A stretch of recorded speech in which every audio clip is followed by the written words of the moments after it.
오늘 우리에게 주시는 말씀은 창세기 24장 41절에서 49절까지 말씀입니다. 제가 본문 말씀을 봉독해 드리겠습니다. 내가 내 족속에게 이를 때에는 내가 내 맹세와 상관이 없으리라. 만일 그들이 내게 주지 아니할지라도 내가 내 맹세와 상관이 없으리라 하시기로 내가 오늘 우물에 이르러 말하기를 내 주인 아브라함의 하나님 여호와여, 만일 내가 행하는 길에 형통함을 주실진데 내가 이 우물 곁에 서 있다가 젊은 여자가 물을 기르러 오거든 내가 그에게 청하기를 너는 물동이의 물을 내게 조금 마시게 하라 하여 그의 대답이 당신은 마시라. 내가 또 당신의 낙타를 위하여도 같으리라 하면 그 여자는 여호와께서 내 주인의 아들을 위하여 정하여 주신 자가 되리이다 하며 내가 마음속으로 말하기를 마치기도 전에 리브가가 물동이를 어깨에 메고 나와서 우물로 내려와 깃기로 내가 그에게 이르기를 청하건대 내게 마시게 하라 한즉 그가 급히 물동이를 어깨에서 내리며 이르되 마시라. 내가 당신의 낙타에게도 마시게 하리라 하기로 내가 마심에 그가 또 낙타에게도 마시게 한지라. 내가 그에게 묻기를 내가 네 딸이냐 한즉 이르되 밀가가 나홀에게서 나온 부두엘의 딸이라 하기로 내가 코고리를 그 코에 꿰고 손목걸이를 그 손에 끼우고 내 주인 아브라함의 하나님 여호와께서 나를 바른 길로 인도하사 나의 주인의 동생의 딸을 그의 아들을 위하여 택하게 하셨으므로 내가 머리를 숙여 그에게 경배하고 찬송하였나이다. 이제 당신들이 인자함과 진실함으로 내 주인을 대접하려거든 내게 알게 해주시고 그렇지 아니할지라도 내게 알게 해주셔서 내가 우로든지 좌로든지 행하게 하소서. 아멘. 예, 오늘은 창세기 강의 100번째 시간입니다. 오늘은 주신 말씀 창세기 24장 41절에서 49절 말씀을 갖고 형통의 비결이라는 제목으로 하나님의 말씀을 전하도록 하겠습니다. 오늘 본문에 보면 아브라함의 종 엘리에셀이 하나님께서 나로 하여금 형통케 해주실 것이다 라는 믿음을 고백하는 내용이 담겨 있습니다. 오늘 본문 말씀 42절입니다. 내가 오늘 우물에 이르러 말하기를 내 주인 아브라함의 하나님 여호와여, 만일 내가 행하는 길에 형통함을 주실진데. 이 엘리에셀은 인생의 형통은 하나님께로부터 온다 하는 것을 알고 있었습니다. 그래서 그는 늘 하나님께 자신의 인생의 길을 맡기고 자기의 삶의 여정을 하나님께 맡겼습니다. 지난주에도 말씀드린 것처럼 우리들이 내 인생을 하나님께 맡기면 하나님은 내 인생을 책임져 주십니다.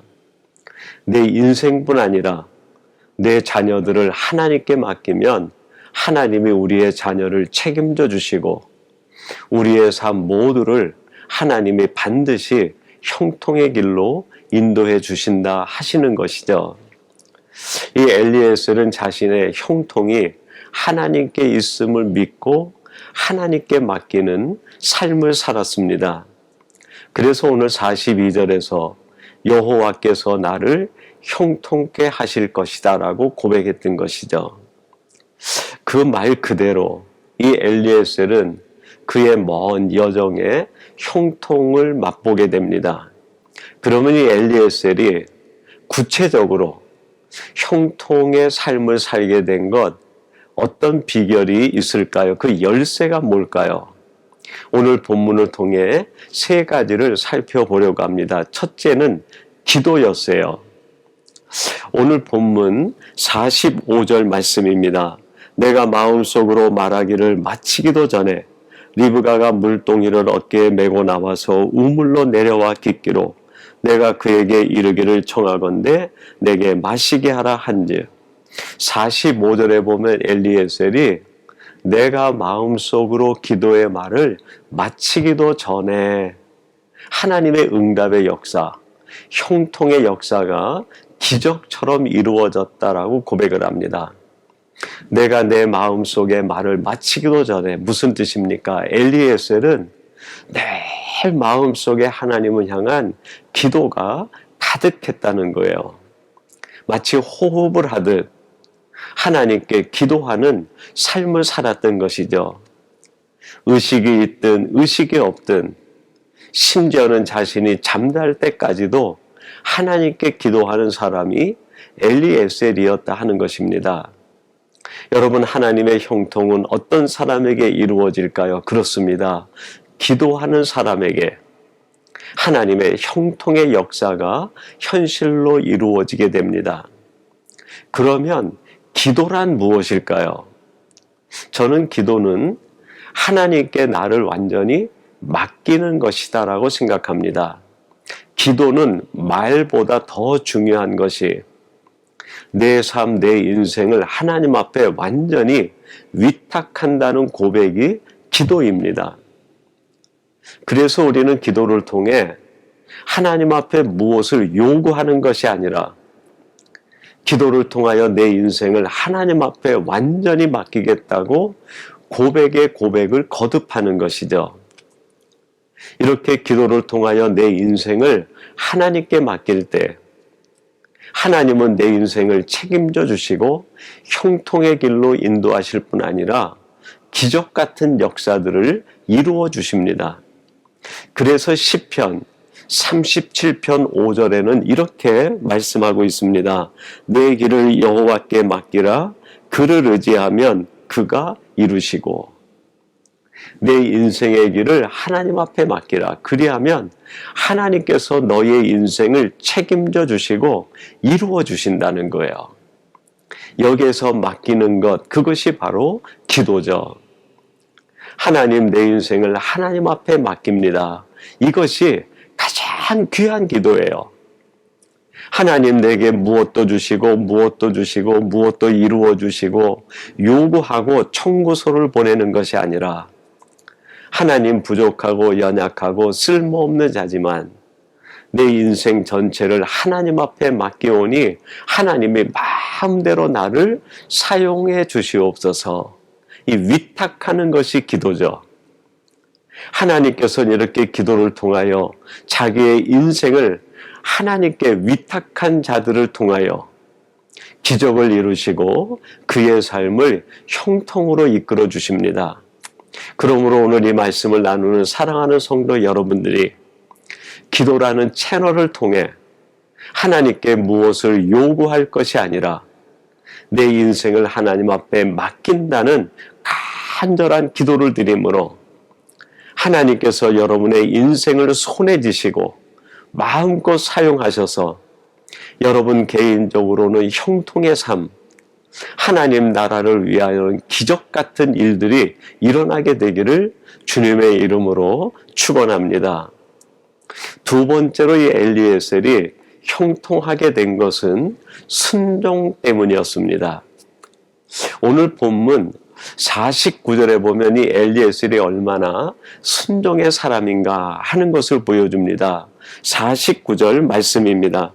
이제 당신들이 인자함과 진실함으로 내 주인을 대접하려거든 내게 알게 해 주셔서 내가 우로든지 좌로든지 행하게 하소서. 이 엘리에셀은 청종의 사람이었어요. 누가 이야기하든 그 이야기를 마음에 담고 그 속에 어떤 하나님의 계시, 하나님의 뜻이 담겨 있는가 그걸 묵상하고 깊이 새겨듣는 사람이었죠. 그가 이 하란으로 오기 전에는 아브라함이 자기에게 한 말을 마음에 새기고 철저하게 아브라함의 명령대로 순종합니다. 그리고 이제는 리브가의 가정에 들어가 그의 삼촌과 가족들이 자기에게 무슨 말을 하는지 청종하겠다고 얘기합니다. 무슨 말이든지 내게 해 주소서. 그리하면 내가 그 말을 듣고 좌로든지 우로든지 행하겠습니다. 자신의 감정이나 자신의 의지나 자기의 생각을 고집하는 것이 아니라 하나님께서 역사하셔서 보여주시는 하나님의 말씀, 하나님의 계시, 하나님의 뜻에 철저히 순종하는 사람이 엘리에셀이었어요. 그리고 이것이 바로 엘리에셀이 형통할 수 있었던 두 번째 비결이고 열쇠입니다. 사도행전 16장 10절에 보면 사도 바울이 2차 선교 여행 중에 있었던 한 이야기를 소개합니다. 바울이 그 환상을 보았을 때 우리가 곧 마게도냐로 떠나기를 힘쓰니 이는 하나님이 저 사람들에게 복음을 전하라고 우리를 부르신 줄로 인정함이러라. 사도 바울과 선교 일행이 2차 선교 여행을 계획하고 소아시아로 갑니다. 근데 그 소아시아로 가는 백길이 자꾸 막혀버리는 거예요. 그리고 드로아에 이르렀을 때 한 환상을 보게 됩니다. 마게도냐 사람들이 내려와서 우리를 도우라 하는 환상을 본 거죠. 그때 이 사도 바울이 고백을 합니다. 이것이 바로 하나님이 우리에게 주신 계시요 말씀이요 뜻이요 명령인 줄 아노라. 그래야 그들이 즉시 자들이 처음 가졌던 소아시아의 여정을 포기하고 마게도냐로 올라갑니다. 여러분, 여기에서부터 서방 세계, 소아시아 중심의 선교 여행이 온 세계를 향해 문이 열리는 시작이 됩니다. 하나님의 말씀, 하나님의 계시, 하나님의 뜻에 철저히 순종하는 이 순종이 사도 바울의 형통의 비결이었고 선교 원칙이었고 그것을 통하여 온 세계 열방에 하나님의 복음이 땅끝까지 퍼지게 되는 시작점이 되었습니다. 여러분, 어떤 사람이 위대한 사람이고 형통의 사람이 될까요? 그렇습니다. 하나님이 주시는 말씀, 그 마음에 주시는 감동, 하나님의 뜻을 분별하여 거기에 철저히 순종하는 사람을 통해 하나님은 기적을 행하실 뿐 아니라 그 사람의 삶을 형통 가운데 인도해 주십니다. 오늘 이 말씀을 나누는 사랑하는 성도 여러분들이 늘 하나님의 말씀을 가까이 하고 하나님의 뜻을 물어 하나님께서 주시는 감동과 하나님이 주시는 말씀과 뜻에 철저히 순종하심으로 인하여 여러분의 삶의 형통케 되시고 여러분을 통하여 기적 같은 하나님의 구원의 역사의 문이 열리게 되기를 주님의 이름으로 축원합니다.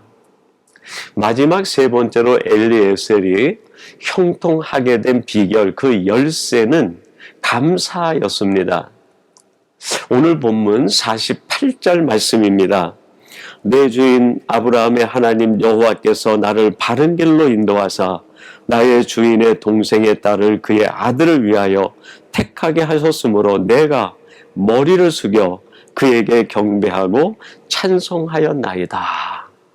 이 엘리에셀은 하나님께서 자기의 길을 인도하여 그 하란에서 아브라함의 동생 집에 이르게 하고 리브가를 만나게 한 것, 하나님의 온전한 역사여 인도하심임을 깨닫고 하나님께 경배하고 찬송하며 감사했다고 고백을 합니다. 여러분이 엘리에셀이 형통할 수 있었던 세 번째 비결은 감사였어요. 그 고난 중에서도 감사의 이유를 발견하고 힘들고 어려운 중에서도 하나님이 이끄심에 대하여 철저히 감사로 고백할 때 하나님께서는 그를 통하여 구속의 역사를 이루는 브릿지 역할을 감당케 했습니다. 어떤 사람이 형통의 삶을 살 수 있을까요? 이 힘들고 어려운 세상에서 하나님의 은혜를 맛보며 살아갈 수 있을까요? 그렇습니다. 감사하는 사람, 하나님이 베푸신 일이 무엇이든지 범사에 감사의 이유를 찾아서 감사하는 사람을 통하여 하나님은 영광을 받으시고 하나님의 뜻을 이루시고 그 사람의 인생을 형통케 해주십니다. 여러분, 다니엘서 6장 10절에 보면 다니엘의 감사가 나옵니다.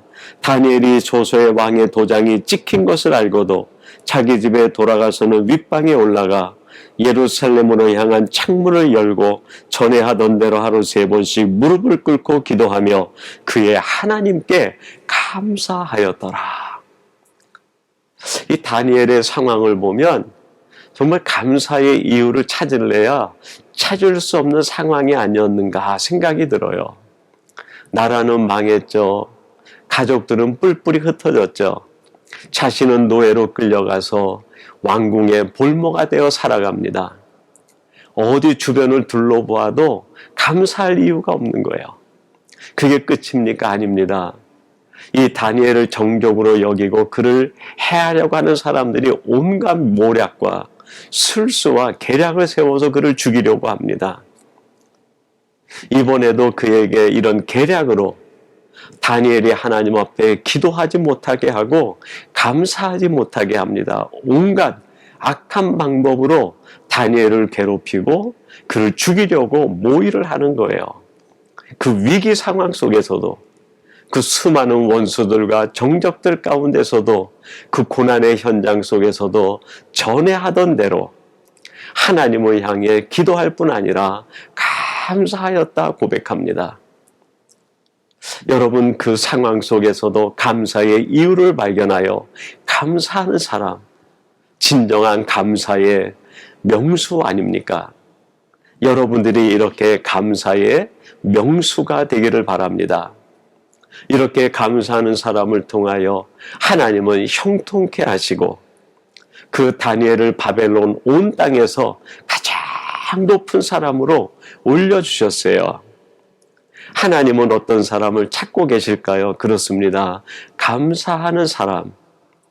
내가 지금 어떤 형편에 있든지, 내가 지금 어떤 고난 속에 있든지, 그것을 바라보고 낙심하고 불평하는 사람이 아니라 그 속에서도 하나님의 행하시는 일을 찾아 범사에 감사하는 사람, 심지어는 위기까지도 감사로 승화시킬 수 있는 사람을 찾고 계십니다.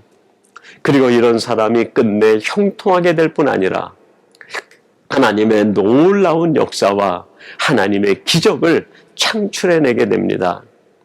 오늘 이 말씀을 나누는 사랑하는 성도 여러분, 여러분들이 바로 이런 위대한 형통의 사람, 신앙의 기적적인 주인공이 되기를 바랍니다.